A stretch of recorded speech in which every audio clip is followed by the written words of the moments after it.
Cuando hablamos de asesinos seriales, sin lugar a dudas hablamos de los seres humanos más atroces que existen, capaces de cometer los crímenes más grotescos e impensables. Crímenes que pensaríamos que solo existen en los guiones más terroríficos de alguna película o serie de ficción. Pero la realidad es que estos seres existen entre nosotros, y aunque sea difícil de creer, son personas de apariencia normal, personas que están mezcladas con el resto de la población. Tienen una vida común y corriente, tienen, como tú y yo, familia, tienen madre, padre, hermanas, hermanos e hijos, tienen trabajos como cualquier otra persona, ríen, lloran, gozan, sufren y tienen pasatiempos como todos los demás. La diferencia es que en muchos casos esos pasatiempos suelen incluir maltrato y tortura a otro ser vivo. A pesar de que sabemos que estos seres son personas despiadadas, capaces de generar verdaderas escenas de terror, siempre han provocado un gran interés y una extraña afición. Por este motivo es que existen miles de listas, videos, películas, series y documentales que hablan de este tema. Pero en este video haremos algo un poco diferente. Hablaremos de 5 asesinos seriales poco conocidos.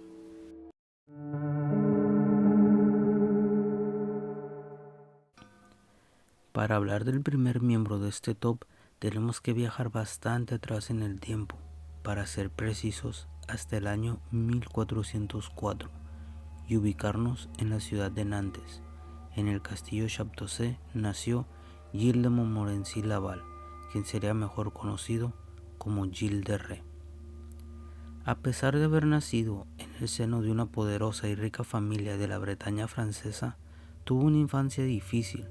Quedó huérfano a los 11 años, cuando en una jornada de cacería vio morir a su padre, al ser destripado por los colmillos de un jabalí.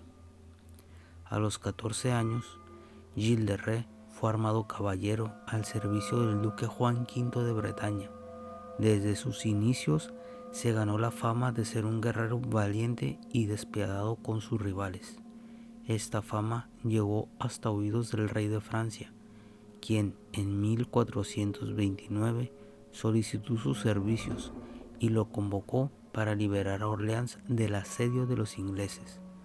Durante esta campaña, Gilles de Retz conoció a Juana de Arco y juntos lideraron al ejército francés en la liberación de Orleans, misma que consiguieron en solo 8 días.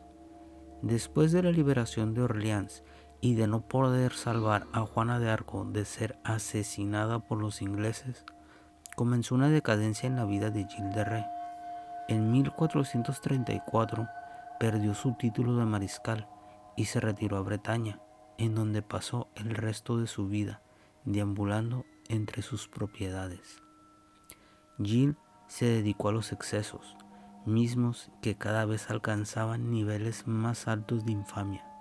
Viajaba de una propiedad a otra y cada vez que él estaba cerca, desaparecían niños de las comunidades próximas. Los lugareños siempre sospecharon de Gilles de Retz, pero la fama y poder que tenía siempre provocaron terror, por lo cual guardaron silencio. Hasta que en el año 1440 fue arrestado por el obispo de Nantes y durante su juicio, Gilles y sus cómplices confesaron todos sus crímenes. Gilles de Retz pedía a sus subordinados que buscaran en los pueblos cercanos niños de entre 8 y 14 años para llevarlos a su castillo, en donde eran encerrados en una habitación y comenzaban las torturas. Los niños eran amarrados y sujetados por el cuello para evitar que escaparan. Una vez a su merced, Gilles de Retz comenzaba a violarlos mientras eran torturados hasta la muerte. Según las confesiones de este juicio, en ocasiones Gilles decapitaba a sus víctimas y practicaba necrofilia con los cadáveres. El 26 de octubre de 1440, Gilles de Retz fue condenado a morir en la horca, acusado de haber ordenado la incineración de los restos de más de 40 personas, además Se le acusó de invocar demonios y hacer experimentos alquímicos. A estas acusaciones se suman la de haber secuestrado, torturado, violado y asesinado a más de un centenar de niños y adolescentes. Al morir, los restos de Gilles de Retz fueron enterrados en las afueras de Nantes, en la iglesia de los Carmelitas.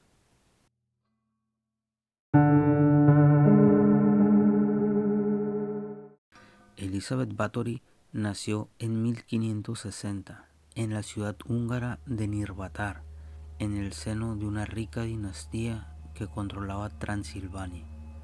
Desde los 4 años mostró tener distintos problemas de salud, como ataques epilépticos, migrañas y cambios repentinos de humor.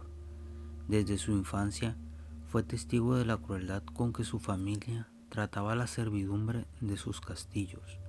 En ocasiones llegó a contemplar golpizas tan brutales que llegaron a ocasionar la muerte de algún sirviente o esclavo. A los 13 años se comprometió con el conde Francisco Nadasdy, quien tenía 18 años. Al contraer matrimonio, se mudaron a Sarvar. Aquí, Nadasdy introdujo a Báthory en el mundo de la tortura. En su castillo, el conde cometió incontables atrocidades para placer de Báthory. Se cuenta que en una ocasión inmovilizó a una joven para cubrirla con miel y dejarla a la intemperie, mientras Báthory se regocijaba viendo cómo los insectos y algunos animales se daban un festín consumiendo el cuerpo de la joven. Tras la muerte del conde en 1604, Báthory se trasladó a Castizé, en donde continuó con su vida de excesos y torturas.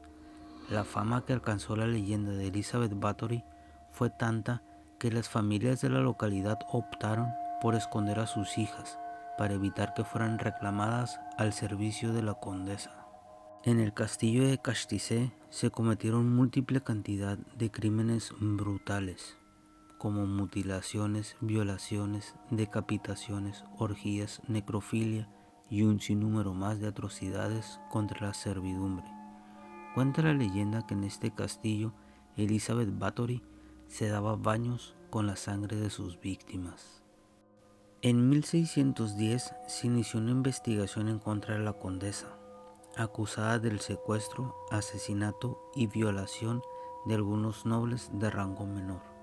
Por este hecho, el emperador Matías II inició un juicio en su contra, mismo en el cual sería encontrada culpable del asesinato de por lo menos 80 jóvenes, aunque testigos afirman que el número de víctimas supera las 600.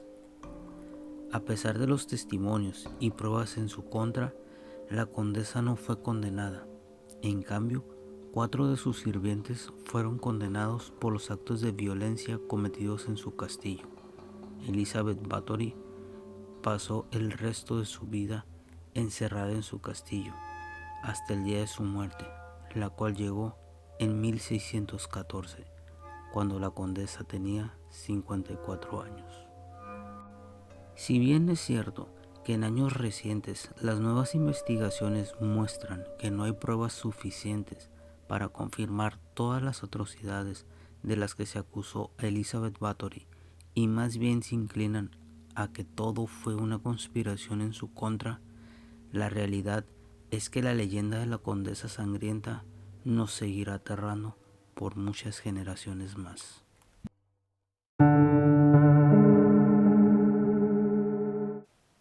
Hermann Webster Mudgett nació en 1861 en el seno de una familia adinerada y desde pequeño mostró tener una inteligencia sobresaliente. Al igual que una gran inteligencia, comenzó a mostrar algunas actitudes perturbadoras. Era aislado y solía golpear animales hasta matarlos, para después practicar autopsias a los cadáveres. Entre 1882 y 1884 estudió medicina quirúrgica en la Universidad de Michigan, en donde se metió en gran cantidad de problemas, ya que se dedicó a robar cadáveres para practicar autopsias. En 1891 comenzó la construcción de un hotel en la ciudad de Chicago. Durante esta etapa adoptó el nombre por el cual sería reconocido, Henry Howard Holmes, H. Holmes, y dio inicio a una vida de fraudes y estafas, mismas que utilizó para financiar la construcción de su hotel. Entre fraudes, acusaciones y estafas, el hotel, que sería conocido como El Castillo, abrió sus puertas en mayo de 1893, mismo año en que se realizó la Exposición Universal de Chicago. El hotel contaba con 3 plantas, 60 habitaciones, un sótano y 51 puertas, pero esto era solo lo que se veía a simple vista.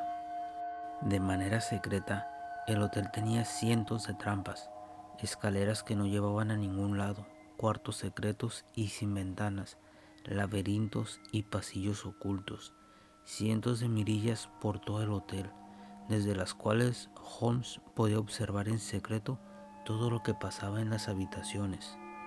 Instaló ductos para gas en las habitaciones, había un tobogán y un montacargas que daban al sótano. Estos Holmes los utilizaba para trasladar materiales, instrumentos de tortura o los cadáveres de sus víctimas. En el sótano había depósitos grandes con ácido y un incinerador. Estos los usaba para deshacerse de los cuerpos de sus víctimas. A Holmes le gustaba torturar a sus víctimas hasta acabar con sus vidas. Acostumbraba a colgarlas de los brazos para sumergirlas en ácido. Les encadenaba una pesa rotatoria en la que les quebraba poco a poco todos los huesos. Incluso solía practicar disecciones y autopsias en cuerpos aún con vida. Las atrocidades de Holmes continuaron hasta la clausura de la Exposición Universal. Holmes se quedó sin recursos y tuvo la idea de quemar la 3ª planta del hotel para cobrar un seguro, pero sería descubierto en este fraude y tuvo que huir a Texas, en donde continuó cometiendo fraudes y estafas. Tras un fraude mal ejecutado, se inició una investigación a Holmes.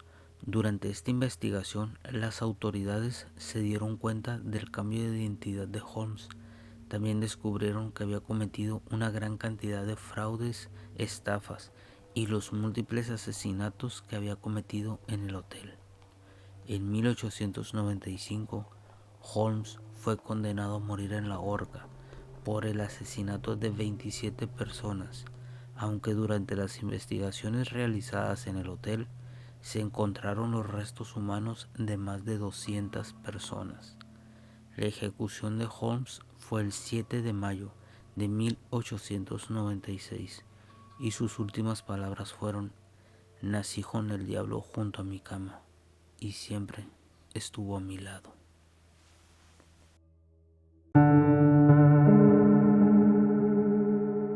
Belle Gaines, mejor conocida como la Viuda Negra, nació en 1859 en Selbu, Noruega, bajo el nombre de Brynhild Palsdatter.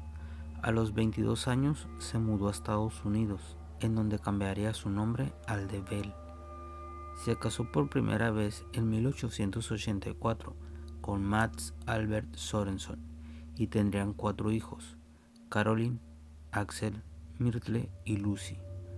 Caroline y Axel morirían de una misteriosa colitis, con síntomas como náuseas, fiebre, diarrea y dolor abdominal, mismos síntomas que son provocados por envenenamiento. El 30 de julio de 1900 quedó viuda al morir su esposo, tras caer fulminado por un fuerte dolor en el pecho. Lo misterioso de esta muerte es que Mats contaba con una excelente salud y una autopsia realizada informó que Mats había muerto envenenado por estricnina. Belle pasó su vida cometiendo distintos crímenes como fraudes, secuestros, asesinatos y mutilaciones. Gracias a los fraudes cometidos amasó una gran fortuna y se mudó a Indiana, en donde construyó una granja. Al llegar fue recibida con gran entusiasmo por la comunidad, ya que la construcción de esta granja mejoraría la economía de la localidad. Aquí se casó por segunda vez con Peter Gaines, un viudo padre de 2 hijas. Peter moriría a los pocos meses de haber contraído matrimonio.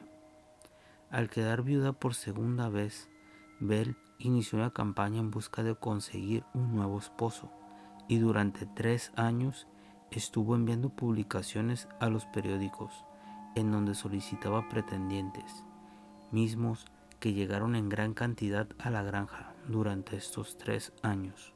El 28 de abril de 1908, un terrible incendio consumió por completo la granja. En el lugar se encontraron los cuerpos calcinados de Bell y sus hijos, además de una fosa con los restos de más de 40 personas, las cuales había asesinado entre 1905 y 1908. Su muerte encierra muchos misterios, ya que según testigos aseguran que el cuerpo encontrado en los escombros no era el de Bell y que todo fue uno más de sus engaños para huir y continuar con su vida criminal.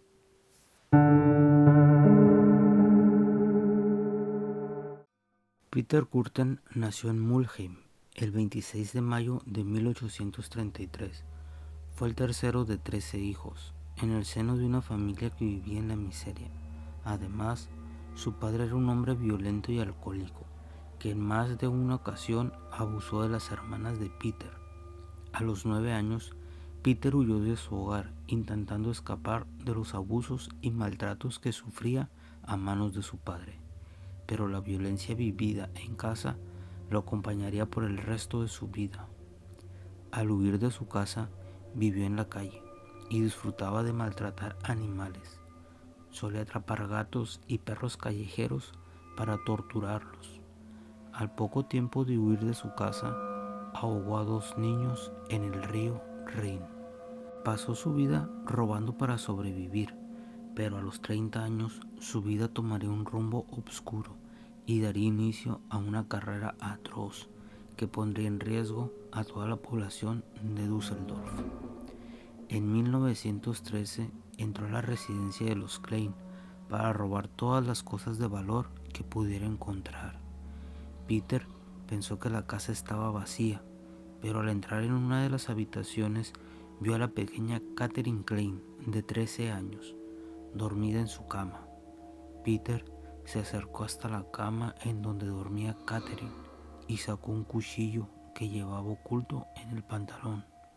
Con esta arma cortó la garganta de la pequeña Catherine y así comenzó una vida de secuestros, violaciones, torturas y asesinatos. Hasta que en 1930 una de sus víctimas sobrevivió a sus ataques y acudió a la policía para denunciar lo que había pasado. La declaración de la joven y la descripción que dio de su victimario ayudaron a la policía para encontrar y atrapar a Peter Kürten. En sus confesiones dijo haber cometido más de 70 crímenes violentos y contó cómo disfrutaba beber la sangre de sus víctimas. Esta conducta le ganó el apodo del vampiro de Düsseldorf. Fue condenado a morir al ser encontrado culpable de al menos 9 asesinatos y 7 intentos de homicidio. El 2 de julio de 1931, la guillotina acabó con su vida. Las últimas palabras de Peter Kürten fueron: «Dime, después de que me corten la cabeza, aún podré escuchar, aunque sea por un momento, el sonido de mi propia sangre brotando de mi cuello». Tras su muerte, los psiquiatras pidieron a las autoridades que les permitieran estudiar su cerebro. Actualmente, en el Museo de Ripley en Wisconsin, se encuentra exhibida la cabeza de Peter Kürten.